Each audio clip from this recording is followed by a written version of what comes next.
While I make every effort to broadcast correct information, I'm also still learning. I will double check all my facts, but realize that healthcare is a constantly changing science and art. One doctor or healthcare provider may have a different way of doing things from another. I welcome any comments, suggestions, or correction of errors. I take no money from supplement or device companies. By listening to this podcast or reading this blog, you agree not to use this podcast or blog as medical advice or to treat any medical condition in either yourself or others, including but not limited to patients that you are treating. Consult your healthcare provider for any medical issues that you may be having. This entire disclaimer also applies to any guests or contributors to the podcast or the website. Under no circumstances shall any guests or contributors to the podcast or blog or any employees, associates, or affiliates of the Boss Body podcast be responsible for damages arising from use of the podcast or the blog.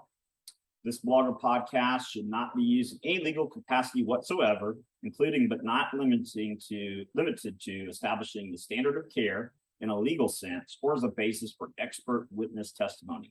No guarantee is given regarding the accuracy of any statements or opinions made on the podcast or the blog. What's up, guys? It's Dr. Tim Jackson with another episode of the Boss Body Podcast.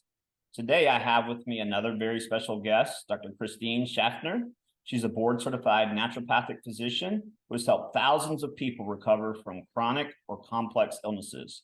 Through online summits, her Spectrum of Health podcast, a network of eminent health clinics, and renowned online programs, Dr. Schaffner goes beyond biological medicine, pulling from all systems of medicine and healing modalities, helping patients reclaim their wellness and reveal their brightest light. Dr. Schaffner completed her undergraduate studies in pre-medicine and psychology at the University of Virginia in Charlottesville and went on to earn her doctorate at Bastyr University. With her diverse skill set, Dr. Schaffner seeks to improve access, outcomes, and speed of recovery for patients struggling with chronic, complex, and mystery illnesses. Patients travel from all over the world to reclaim their wellness using her EECO methodology. Welcome, Dr. Christine Schaffner. Oh, thank you so much for having me. It's always so fun to connect with you. Absolutely. So I've been following your work for probably 10 years now. I haven't had the opportunity to meet you in person, but tell us what the EECO methodology is. Thank you so much, Tim. And when people ask, like, what do you do, right? We try to have some narrative and framework as we're changing the paradigm and really trying to describe a very non-linear process of healing that we've all been conditioned to think it's just this straightforward timeline. And so I do my best in kind of sharing, really kind of my approach in this methodology. So the first E stands for environment and terrain. So I consider myself a terrain doctor. It's not about the bug. It's about the body's response, resilience, and ability to adapt and move on, from that encounter, right? So our terrain and what makes us who we are, and that has a lot to do with our fascia and our extracellular matrix and our genomics and epigenetics and nutrition and our exposures and our timelines and our trauma, right? And it's all very unique. We all have this very unique signature of what makes us who we are. And then our environment, right? I mentioned a little bit about have you had an occupational exposure over the years? Were you a dental assistant, like working with amalgams? Did you live in a moldy house? Were you an airline, pilot, or are you just on the planet and we're just exposed these days? So, really looking at, the environmental impact on the human body.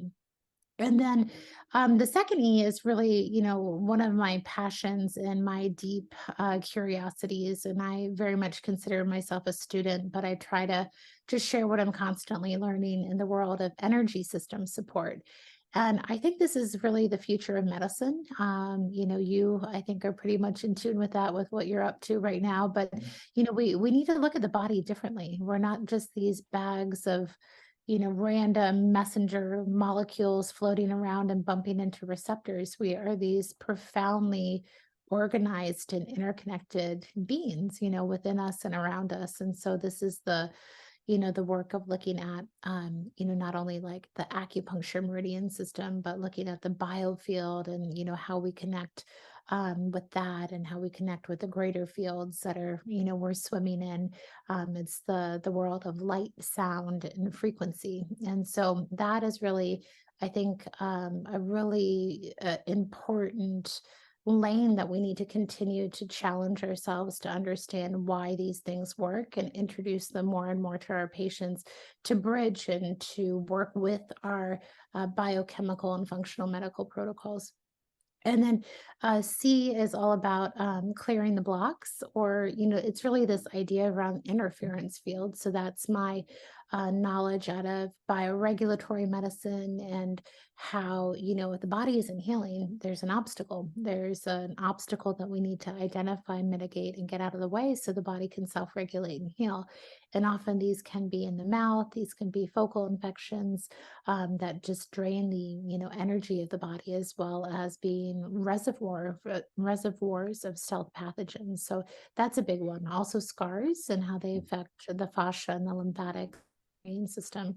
And then O is optimizing flow. So that's just my naturopathic roots, right? So the lymph and the organs of elimination. And, we're only really as healthy as we're able to eliminate. And Drainage, right? Most yeah, people. drainage. Yeah, it's the drainage pathways, and Cellcore did a great job of creating that drainage funnel that really distills, what we've been trying to talk about, for years, right, in naturopathic medicine. But the body, whatever you're struggling with and whatever protocol you're encountering, you need to have foundational support, so your body can really receive and eliminate what basically normal metabolic waste, but also the toxicants and biotoxins that we're exposed to. So that's kind of just the acronym and the overview. And, we're always learning and, it's always evolving, but that's, just where we start with educating patients. Yeah, I think that's great. And thank you for the explanation. But I think it's great the way you pull from so many different areas.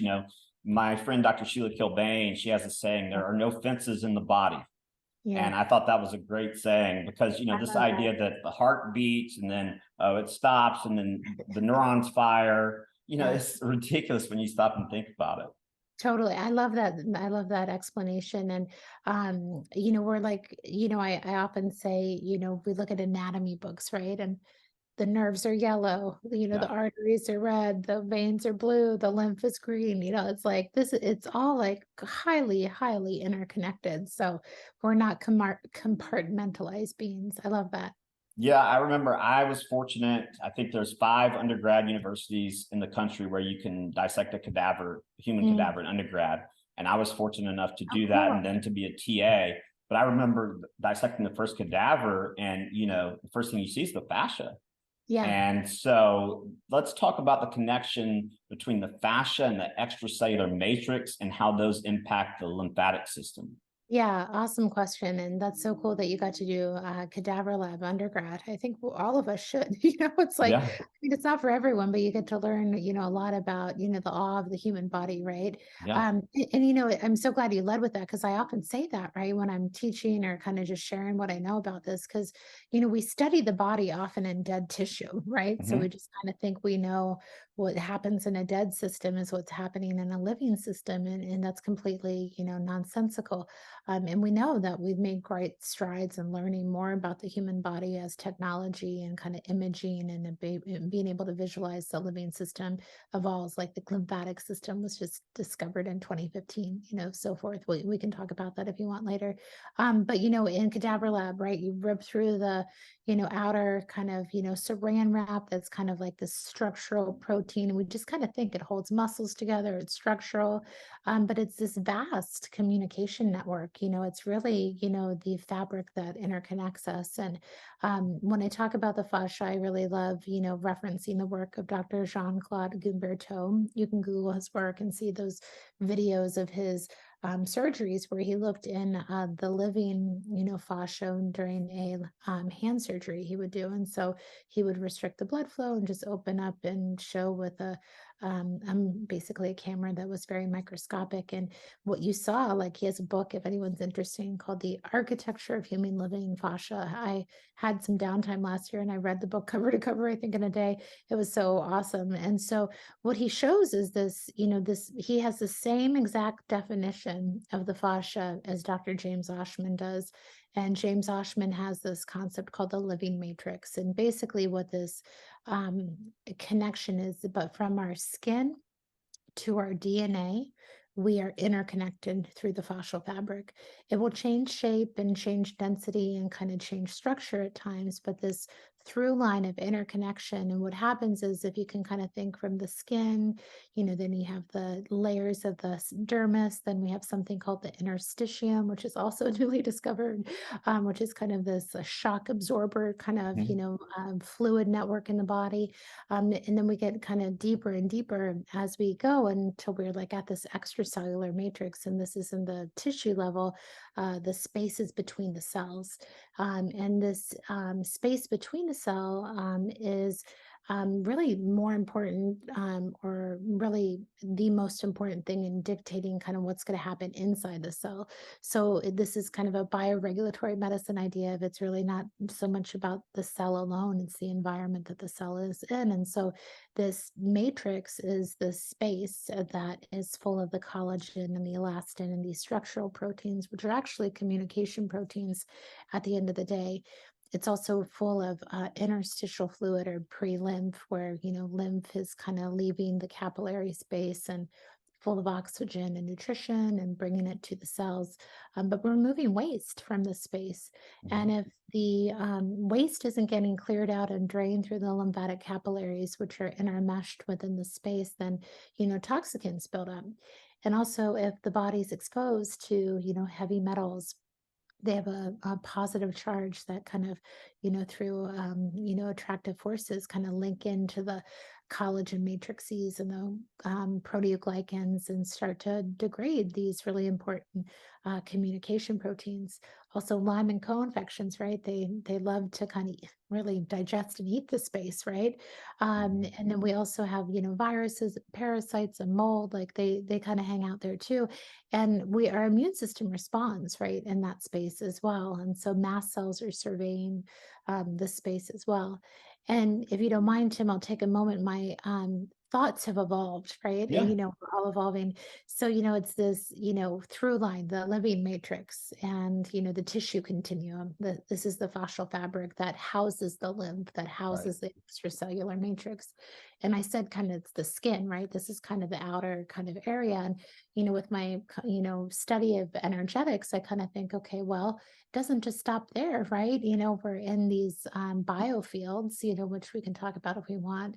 And our biofield is within, the unified field, or, the ether, or, this, kind of this idea that we're not in this we're in this electric universe. We're not in this empty space that's a vacuum. We're in this Right. high charged, highly, interconnected space. And so I just started seeing, okay, this is the through line. This fabric is the through line that not only connects us in within the body, but also can, I think, respond and emit and receive frequencies, in the fields that we swim in. So I've been calling it the quantum terrain. I feel like quantum was such an overused word, but I'm like, I think quantum's back. I think we can say Yeah. quantum now, again, so yeah, we could, nerd out on any layer that you'd like, but that's really when I sit with a patient, I'm like visualizing rather, like, looking at the body from this highly interconnected, highway, right? This fabric is um, the fiber optic network that, responds to electricity and sound and light and frequency, and all of those things. So it's really really fun to go down the rabbit holes of what we're learning in this space. Absolutely. So, along those lines, tell us a little bit about, for people who may be new to functional medicine or integrative Yeah. medicine, what exactly is the lymphatic system and what is its role in our health? Yeah, absolutely. So the lymphatic system is within the system, right? And, nothing's separate at the end of the day. And, the lymphatic system is something that just patients taught me. I see patients similar to you, and, they go all over the country. They go to the Mayo Clinic, they go there, they go here, and they don't get help, right? Right. And I remember distinctly a few patients, one in particular, when I was really young in my career. And I remember she was so weak and so sick, and she was quite thin, and she was like needing, Xanax to function. And she was just like, so, stuck. And she started connecting with a lymphatic therapist and getting her lymph and also doing colon hydrotherapy a long time, she completely made momentum. And I was like, what? This is important. I need to like really focus on this. And we learn about the lymphatic system, but we don't learn it Mhm. to the degree that, we need to, right? Right. And the lymphatic system is a very, as I mentioned, overlooked system. And it's really important because when patients come to see us, they usually have problems with their immune system and their drainage and detoxification. And the immune system is exactly that. It's our drainage system. It's kind of our, basically our inner sewer in a weird way to think about it. And it's also our immune surveillance system. So how it all works is that our heart, basically moves blood through our circulatory system. And I already kind of mentioned the space already, but there is a significant amount of fluid that leaves the blood and some is returned. And then that fluid becomes interstitial fluid or pre-lymph. And then there are these lymphatic capillaries that kind of are as interwoven into this, space, and they drain, this fluid. That's really about fluid dynamics and keeping this space moving and, clearing it out and not getting stagnation. At the end of the day, health is flow and lack of flow, lack of flow is stagnation, and stagnation is disease, right? So a big way to get stagnation kind of moving in the body is in the lymph. So these lymphatic capillaries kind of have this one-way valve network that returns eventually to the heart through the thoracic duct on the left side and the right lymphatic duct on the right side of the body, and it drains these spaces. And it kind of is this, like highly interconnected network, and these lymphatic capillaries become larger vessels and they meet lymph nodes. And then, in the lymph nodes, the immune system can mount a response, and, so forth. And there are lymphatic organs, there are certain tissues like the thymus and the spleen, the bone marrow actually is a lymphatic organ. And then there's the key tissues in the body, like the GALT, like the gut associated lymphatic tissue. That's really important part of the lymph.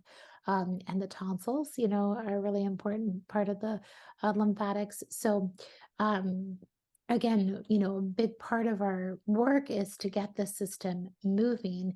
I mentioned it had a valve system, but it really relies on fascial contractility and movement to get the lymph vessels moving, as well as hydration and, all these other things. And when you're sick, you're pretty dehydrated and often can't move. And so, there's often a buildup of this fluid, and then this fluid becomes a breeding ground of waste, and all the things we've named earlier, and then all of a sudden you're not running the show, these pathogens are. Is And that where pathogen reservoirs come into play? I yeah, stole that term from you, by the way. oh yeah, I love it. I love it. It's just kind of it came to me. It's just kind of like, how do you describe these? This idea of, focal infections and, these pathogen, reservoirs. So the extracellular matrix, I think, can be, become that. The pathogen reservoirs that are really kind of problematic are in the body are these silent spaces, these spaces that, go undetected and, become silent because the Mhm. body is so sick and so tired and can't fight a response anymore. So that's the chronic sinus infections, the tonsils that no longer, mount a sore throat, but are, cryptic and full of stones and, weathered. The cavitations, that are in the jaw that are full of, Bartonella and, Epstein-Barr and HPV and, sometimes amoebas, sometimes candida. It's crazy what comes in out of Mhm. there. So these reservoirs, also some, people talk about in bioregulatory medicine, the appendix can be one, if it, goes chronic. It can be a reservoir of pathogens as well, kind of at that ileocecal valve kind of Mm. area. Um, However, what happens is these pathogens and reservoirs, I find if people get their body moving, they get their lymph moving, we're on a good protocol, but not breaking progress, they likely have one of these silent, reservoirs because there's something chronically taxing and poisoning the lymph, right? And in the Mm. body.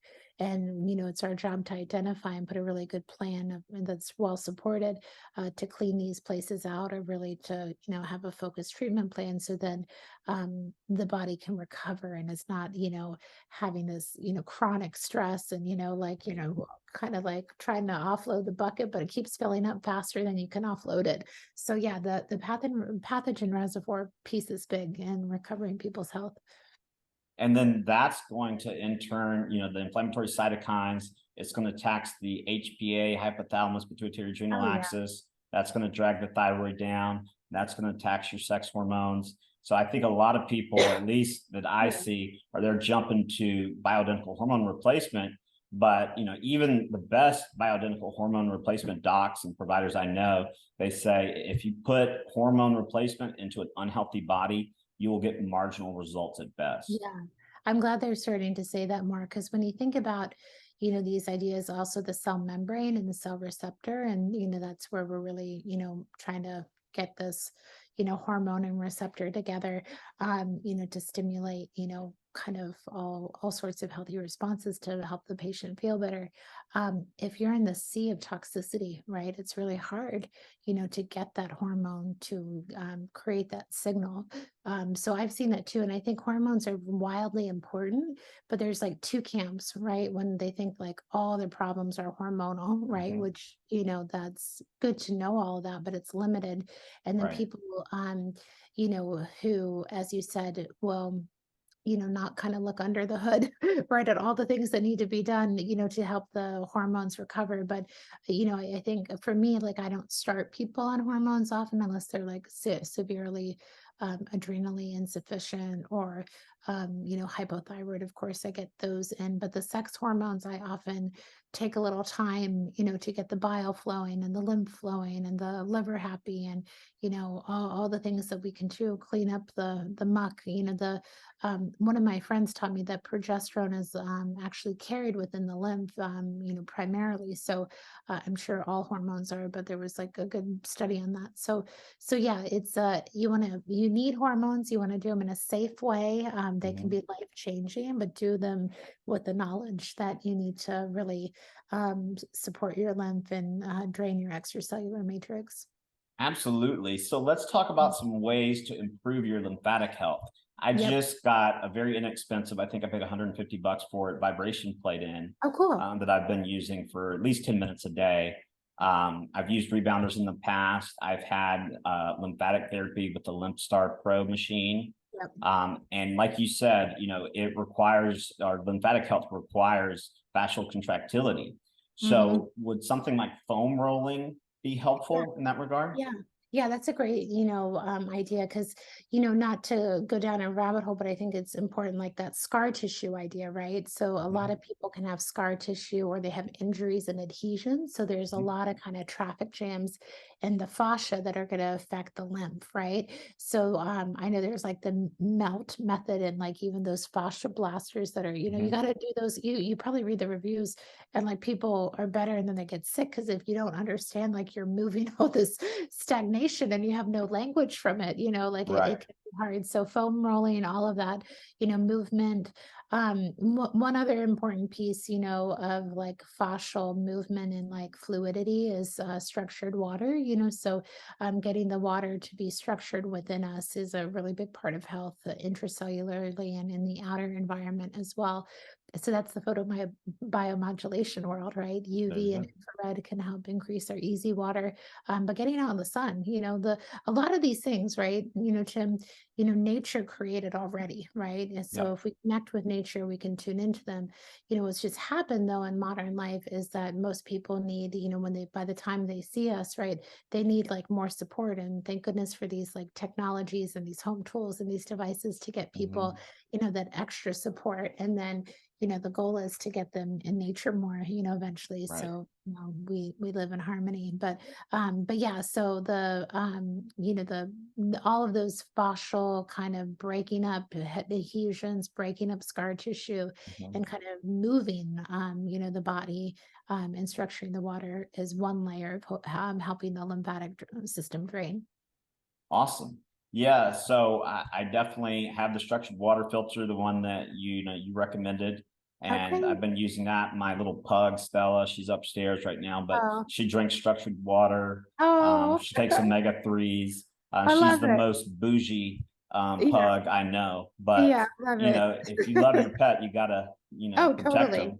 Totally. Let's talk a little bit about getting the lymphatic system moving and things that need to be administered concomitantly, such as Yeah. binders, Yeah. bile flow, TUDCA, things like that. Yeah. Awesome question. So important. So, you get those patients, right? They're like, they're so stuck and you get them moving and then they get discouraged because they're all of a sudden flu-like and they're not feeling good. And you don't want them to be, turned off by this because you're like, hey, this is a sign your body really is asleep and stagnant and we're waking it up. We're getting the immune system engaged. You're mounting a response, but we can make this gentler and kinder. And, usually if people have those reactions, they're short-lived as they get some momentum. But how we can preempt that is often using binders pre and post lymphatic therapies, or just in our protocols. And I have a ton of binders I love. I mean, I love the cell core binders. Those Mhm.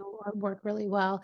I think the bajillion-dollar idea with that was like you can have those with or without food, right? So those are Yeah. fulvic and humic acid compounds. But we have a place for everything from the zeobines and the charcoals and the clays and the chlorellas and the silica compounds and modified citrus pectin, and we find the one that works for you. And you mentioned a huge point of bile flow. I feel like all day long I'm like lymph and bile, lymph and Yeah, bile. So have we get this hard plan, like all this stuff all together, and then at the end of the day what makes it work, right? absolutely. Lymph and bile, right? So the lymph is draining, and eventually all this lymphatic, what's drained out of the lymphatic makes its way to the liver, right? The most things make its way to the liver, right? And the liver has to, basically process and conjugate and eliminate toxicants. And so, what happens if you are like exposed to mold, or you have genetic propensities, or, so forth, that, and, just you have a lot of exposures that, those liver cells can get tired and that bile can get stagnant, and then there can be like this very sluggish system that then becomes a breeding ground for parasites and candida and fungi and all sorts of things, and viruses as well. So it's a little complicated but easy at the same time. We often use cholagogues and things that build bile to help get bile flowing, right? And Mhm. that can be everything as extreme as a very, very well supported liver flush, to a medication called ursidile, that's bear bile, that can really help stimulate bile flow, to bitters. Quicksilver has a ton of great products. Glutathione conjugation support is of course really supportive. Those gemmos I was telling you offline that I'm making, I made a gallbladder formula just for this. Phosphatidylcholine I use a ton of. Yeah. It's well tolerated. And then suppositories, not Mhm. everybody loves to do these, but they really get well absorbed. So they're not only great for the colon, they're really great to being taken up in the portal Right. circulation and get right to that liver. So we'll clear out the bile ducts with we use one called Nexus from BioPure. So it's artemisian and garlic. And then melatonin, actually all roads lead to melatonin, right? Melatonin actually thins the bile. So it I actually didn't know helps. that. Yeah, there's some cool studies on I've written some slides about it, and I'm happy to send you about melatonin and helping with gallstones and helping with moving bile. So What sort of dosage are we talking about for that? yeah, it depends with for anyone. You can start with a liposomal, and just if you're real sensitive, start with like, 1 to 2 pumps, which is usually like 4 to 8 milligrams. But we're high dose melatonin people when you're within the right support because we're in a melatonin deficient time. And, I really feel like you don't screw up the feedback loop. And there's like, mitochondrial melatonin that we need and gut microbiome melatonin and all it's just not just the pineal gland. So the suppositories that I use start at 50 milligrams and they go up to anywhere. There's another company that is 200 and 400. So those were scary doses. And I used to be really afraid of them, but people really tolerate them. You want to screen them for, making sure they're not on anything that would increase serotonin syndrome. But yeah, it's just, it's a really great tool. And melatonin is not only great for the bile, it's great for clearing the brain from toxicants. It's great for cancer. It's neuroprotective, so there's just like so many. I laugh like I really do mean like all roads like end up at melatonin somehow, so it's an Yeah. important part of how we're wired. I just had Dr. Deanna Minnick Oh, on the cool. show. It Yeah, just she's aired getting this week. melatonin. Yeah, so awesome. Yeah, Yeah, she yeah, helped write that 40-page paper that I've yes, not had time to read yet, but on yeah, melatonin. yeah, And she hammered that home, yeah, along with color in your diet, yeah, color therapy, yeah, for detoxification. She's a yeah, wealth of knowledge. But yeah. let's talk She does great about, stuff. yeah, she really does. Yeah. Phosphatidylcholine and just phospholipids in general, Mhm. certain genetic or epigenetic polymorphisms, like I have some like PEMT that make Yeah. you more predisposed to low levels of phosphatidylcholine. Mhm. So do you think it's healthy not only for bile, but for the cell membrane and cell to Yeah. cell communication? Yeah, phosphatidylcholine is, kind of a staple, as I mentioned, for, lots of reasons. So we mentioned like bile flow, so it helps to build bile. And then you great mentioned some great points around the cell membrane, right? This is a really big part of the communication of Mhm. the cell, and can become bogged down by toxic lipids from our, sad standard American diets and so forth, or it can be a genetic, polymorphism, as you said, that you're just kind of low in these things, right? And you're not, don't have optimal function. And in the brain, is mostly phosphatidylcholine at the end of the day. And so when you think about healing any chronic condition or even a neurological condition, we want to fuel the system with great building blocks, right? Really clean, phospholipids, that can, like basically gently repair the cell membranes, Right. the nervous system. So but there's soy, lecithin and soy phospholipids, and then there's sunflower out there. I talked to Crochet a bit about, the soy, and at the end of the day, even if you're sensitive to soy, the soy protein that most people are allergic to are not in that phospholipid, but do what you feel comfortable with and do, everyone has their own level of sensitivity and tolerance, which I totally respect, Right. so yeah, it's definitely a great tool. We'll use them IV sometimes as well. You want to get a really clean, great source. But they're really wonderful for stabilizing people IV as well. And that's the basis of the Patricia Kane lipid exchange Yeah. protocol, right? Yeah. Yeah. So she really, embodied, the phosphatidyl choline protocols. And so if you want to learn from her, she has these high dose IV protocols, and then she often combines them with folinic acid and butyrate and, things to support. Often we give phosphatidylcholine in conjunction with glutathione in an IV formula because I kind of think, okay, we're repairing, we're building, we're moving the liver. It's good to have some conjugation, support on board so the body can really deal with and shuttle these toxicants out. I like how you go from the macro level of a patient's symptomatology to, Mm. phase one conjugation, because most people, I mean, even some of the best functional medicine docs I know, they'll see a patient present a certain way. Okay, we're going to use colchicine or colchicine, however you pronounce Yeah, it. yeah, We're going to use glutathione push. We're going to use a Myers. but Yeah. they're not really thinking through the pathways.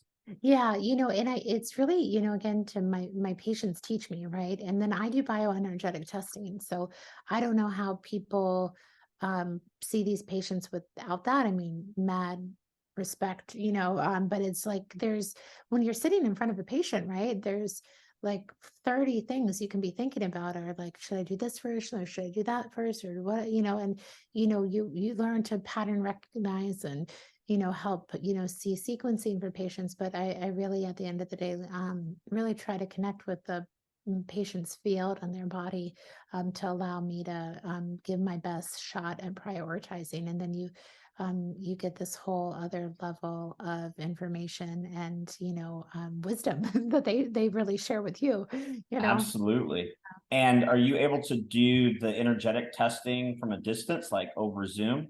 Yeah, COVID taught us, that that was possible, right? And we used to not do that and have everybody come in and just did phone calls in between, and that worked. But hey, quantum entanglement, we'll chalk it up to that. There is the more you kind of observe, and I think you have to, I don't think you have to believe in this to work, but I think if you have a language and a lexicon to why this works, it kind of helps like understand a little bit better, right?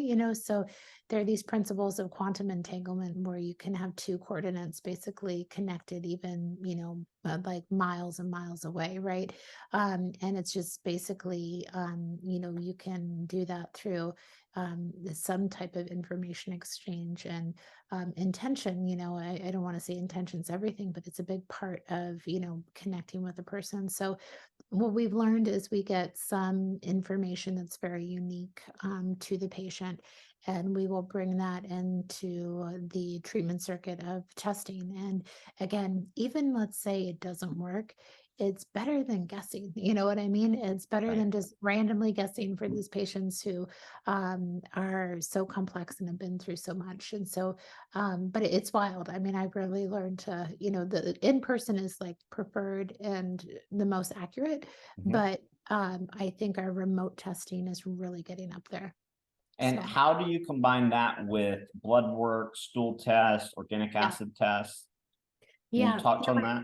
Yeah, my first patient visit's like 2 hours, and they have talked to my resident for about an hour prior, like a couple weeks prior, like over an hour.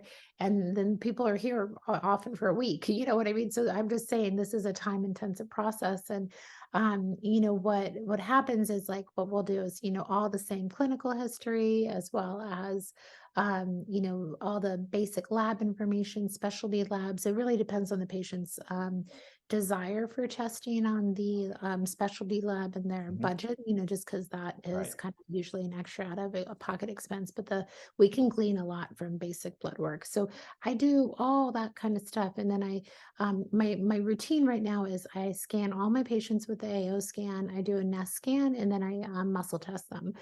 So those three kind of bioenergetic data points, along with my functional medicine kind of naturopathic hat. And that's how I really try to personalize and individualize a plan to them. Tell us some other ways that the lymphatic system impacts, let's say, cognition, weight Yeah. loss. Yeah. Yeah, really good questions. So, especially cognition, right? So we see like patients all day long with brain fog, Mhm. maybe they're on their way to cognitive impairment, memory issues, and so forth. And, tying into the lymphatic system in the brain, I often talk about it's called the glymphatic system or glial dependent lymphatic system. So it's these astrocyte cells that regulate fluid dynamics around the neurons and basically regulate the flow of lymph when the people are asleep, right? So when people sleep, and they have their brain shrink to make like room for this fluid movement in and out of their brain. And really depends on, this kind of conversation has evolved over the years for me, that we thought, okay, give them melatonin, help them sleep, but then everyone can track their sleep now, right, at home. So Mhm. the Aura rings or whatever people are using, the deep sleep scores and the REM sleep scores we're getting to see, right? And if you don't have optimal deep and REM, actually also don't have optimal glymphatic drainage. So the glymphatic system works in deep, but also in REM when the brain is highly active, the body's paralyzed, but there's a lot of physical activity happening in REM sleep, and there's a lot of blood flow to the brain. So you have to clean out the garbage in the brain, right? To, have a healthy brain. And they've done studies, right? If you have a TBI and you damage this lymphatic system, you're more at risk for, cognitive impairment. If you have a poor night's sleep, you have a buildup of amyloid beta, you have more risk for cognitive decline. So sleep is foundational for all the beautiful reasons sleep is important. But one of the primary reasons for having a healthy brain is to have this lymphatic fluid drainage work every night really well. Absolutely. So talk a little bit about the cervical lymphatic pump and how malocclusion in the jaw can lead to altered fluid dynamics. Yeah, it's a great question. And have you been seeing Dr. Andrew Maxwell's work lately? I just learned about it through my resident. I don't know him yet, but I think he's going to be really perfecting this conversation. So he calls it spiky leaky syndrome. So he talks about people who have CCI and TMJ, and then they have floppy airway, and then they're getting carbon dioxide buildup.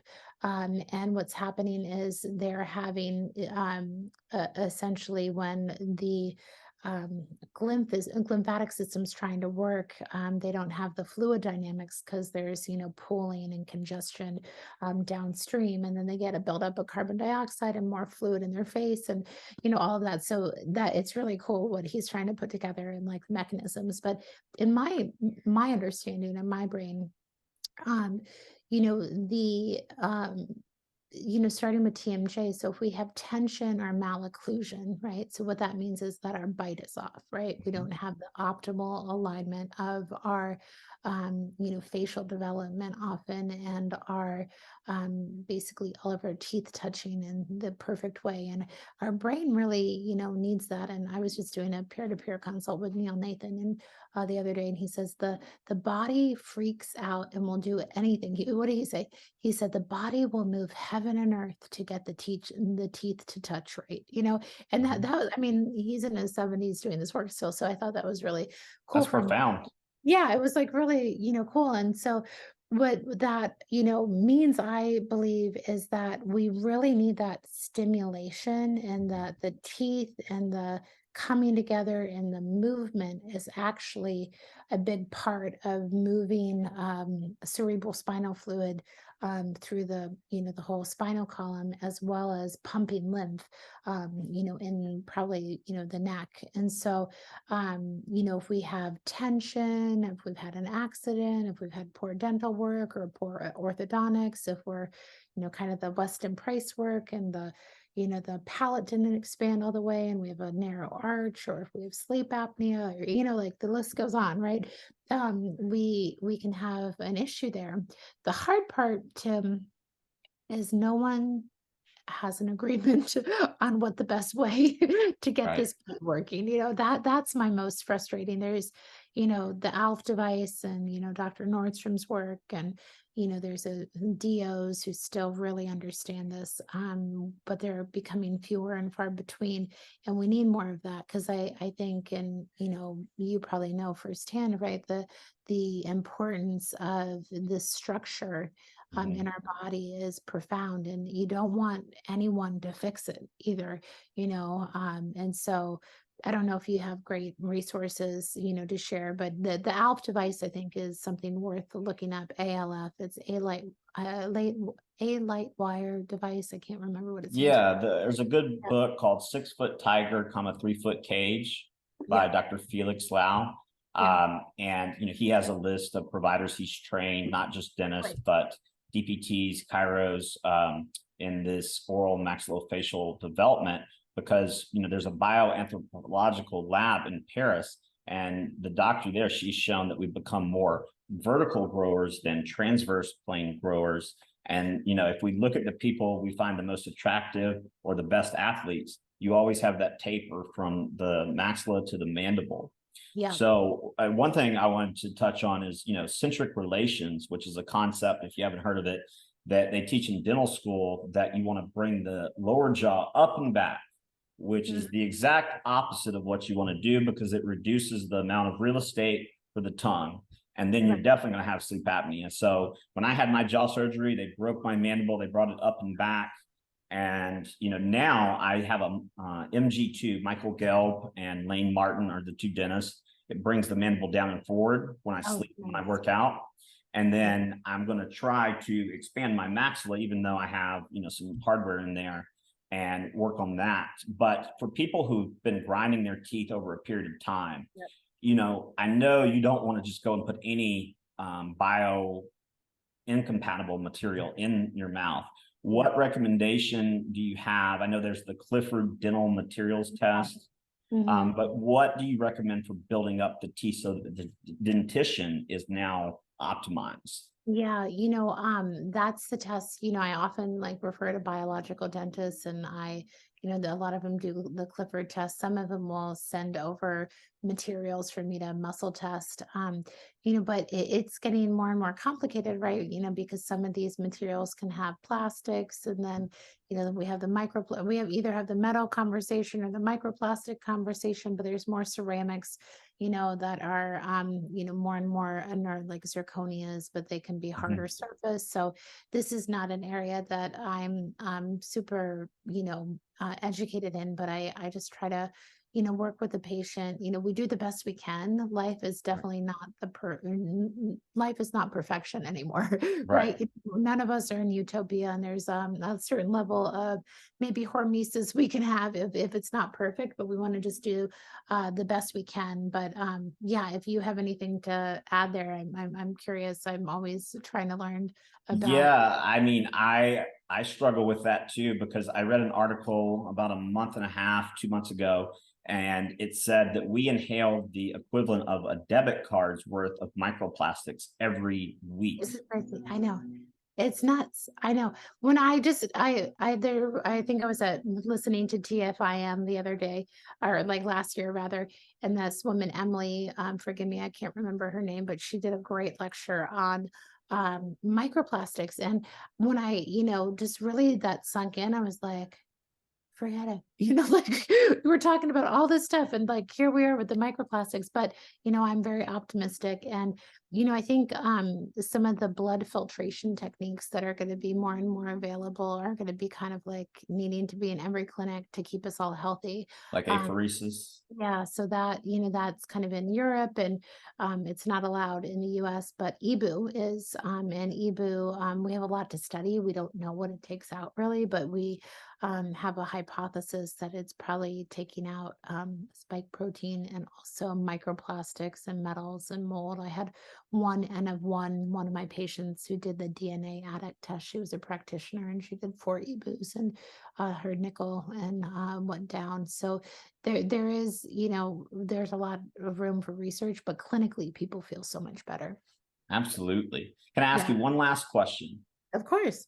All right. So let me think of how to word this. Basically, when you have substances or toxicants of different molecular weights, I know one thing you've talked about in the past is, and I know this from firsthand experience after spending like $6,000 on chelation, that the metals aren't going to come out until the mycotoxins are out. Yeah. And so can you touch on the importance of, what's at the top of the pyramid to get out first, or rather at the bottom, I guess? Yeah, it's such a great question, and I probably won't give a satisfying answer because I'm always, thinking in that way. So, I mean, I really kind of landed, Tim, on this idea that things come out in waves in the body. All of a sudden, like, so like the idea, right? You want to get the body replete and, minerally replete. So there are all these cofactors, right, for all of these metalloproteinases and all these detoxification enzymes. And aside from doing all the basics, which we've talked about, the lymph, the organs of elimination, getting the body replete, we give detox protocols, and sometimes I chelate people, times I'm having people on DMSA and melatonin protocols and so forth. And, sometimes obviously mold, you can't do anything until mold is addressed. But like it was like this patient yesterday, she'd been doing hyperbaric oxygen for a while Mhm. and she's, been at this for a long time. And it's like all of a sudden, like out of the blue, there was just like she has this neck stiffness, she has this viral flare, she has this inflammation, and all of my scans show like she's like mobilizing, the heck out of all these, chemicals. And um she was also starting to sauna for the first time. So we were like laughed. I'm like, I don't have a very technical version other than it's almost like something got like brought to the surface. It almost like there was a pocket or an area that Right. popped and brought it to the surface to the fascia and the lymphatics where it can finally Right. be cleared and shuttled out of the body. So it's not a satisfying answer to your question, but I think we need to think about detoxes. We're here on planet Earth. It's a lifetime. It's not a sprint. If you have heavy metals, you have heavy metals that were, yes, there's a debulking process that can be helpful, but it's a way of life, looking Right. at it, right? And I think the practitioner needs to be really astute when these waves are coming out and that we increase our treatments, during those times. I am trying to, get better at that, but like, obviously I have these tools to help me, but one that I can speak to is when people get their mouth done, when they Mhm. get their cavitations addressed, often there is this huge mobilization out of heavy metals out of the body. And again, very technical terms. I kind of think the plug is coming out of the drain and kind of all Yeah. that stress is coming. And there's like this wave. And if you don't capture it, you see the patient anxious, you see the patient very depressed. They're flared. They're, all of this stuff they feel all of a sudden like, oh, hell's breaking loose. But it's actually when you pair the right treatment, they get out of it. It's just like I just want to plant the seed for people to think about. You don't have do a metals test or whatever toxicant we're looking at, and it's this line, and then we go like this, and it's done. It's going like this, Right. and when we get better and better diagnostics, it's up to really our clinical observation to help assist the patient when they're coming out. Absolutely. And so when you say someone flares, you mean that their lymphatics or drainage pathways aren't working while they're mobilizing excess toxins? Yeah, when they flare it, there's like always like an increase in symptoms, right? And like their normal tools or what they're doing is not cutting it, right?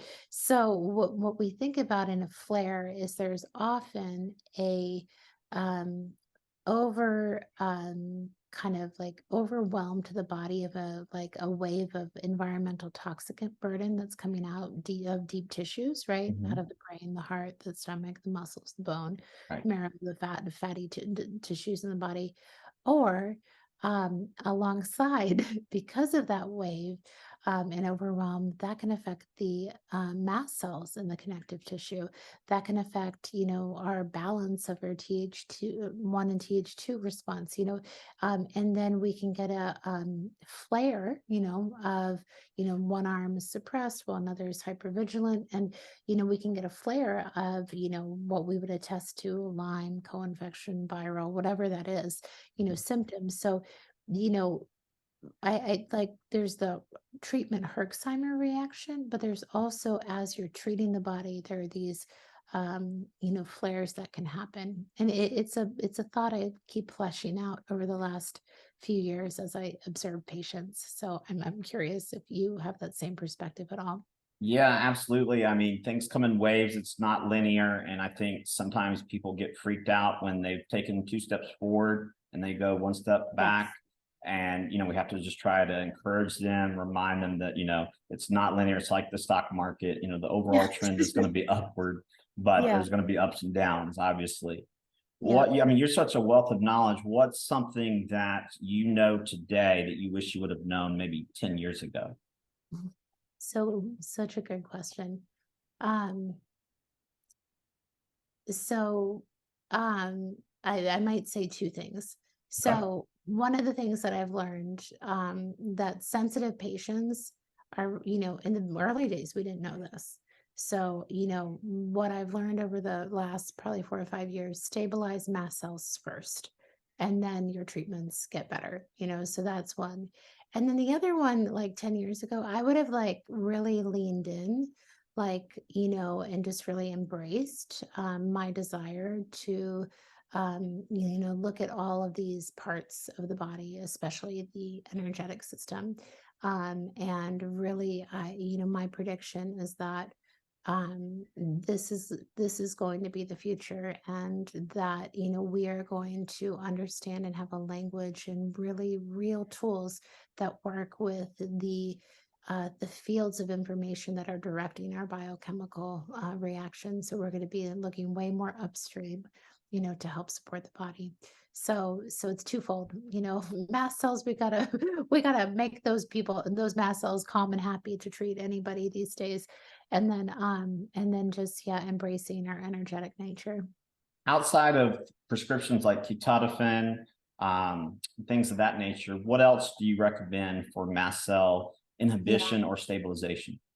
Yeah, so ketotifen, and there's H1 and H2 blockers and mast cell stabilizers, but my go-tos are going to be like peptides and quercetin, and different probiotics, butyrate. There's Mast Ease by Beyond Balance that works pretty well. We have a new product coming out, Lymphamine. I'll send you some a bottle that's quercetin, zinc, copper, and then organic hemp seed protein that works really well. And then you keep the lymph moving and the bile flowing for sure, with Yeah, the cells, and keep them calm. The GABA absolutely. also works to, just support, people on that level. And there's GABA receptors on mast cells. That's why benzos can work sometimes too. So just use GABA instead. Absolutely. Well, Yeah. thank you so much. We're going to post all your links, Oh, but where can people find you? well, thanks, Tim. A great place is drchristineschaffner.com. I have a podcast as well, and I'm always doing summits and things and trying to get everything that I'm learning out there. And we have a clinic in Seattle, eminencelehealth.com. Awesome. Well, thank you so much. You've been a wealth of knowledge, and hopefully we can have you back on at some point. Oh, thank you, Tim. It's a lot of fun connecting with you. All right. Thanks, Christine. I'll see you. Thank Have you. a blessed day. Thank you.